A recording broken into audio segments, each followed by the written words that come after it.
Timpul pe care o să-l scoateți voi la traseu va fi la fel sau cu 5-10 secunde mai slab față de simulările pe care le faceți împreună cu antrenorii voștri. Și să vă explic și de ce.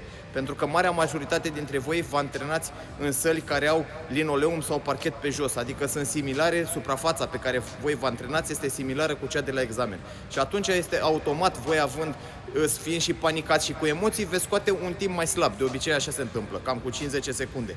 În schimb, eu, cu elevii pe care îi antrenez, noi ne antrenăm aici pe zgură. Acum eu n-am nimic cu nimeni. Fiecare se antrenează în ce condiții vrea, puteți să mă judecați, este problema voastră. Eu vă spun concluziile și realitatea care se întâmplă. Nu ce ne convine nouă, să spunem mereu. Eu fiind aici, făcând aici pe terenul ăsta de zgură, aici alunecarea este mai greoaie. Spre exemplu, dacă tu te-a pus să tragi manechinul aici, vei merge mult mai greu cu el față de sală. Dacă alergi, aici vei alerga mai greu față de sală, acolo vei fi un pic mai rapid. Plus, elementele sunt mult mai perfecționate, mult mai stabile, mult mai bune.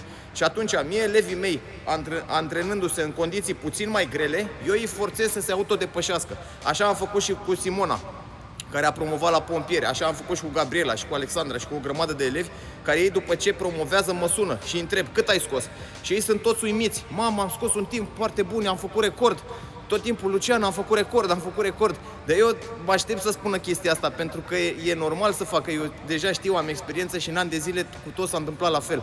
Acum, eu v-am spus chestiile astea ca să vă ajut și să vă urez succes la examen și să știți că dacă mai aveți ceva întrebări, eu sunt aici să vă răspund. Până la examen v-am promis că o să vă ajut pe voi, pe toți din toată țara.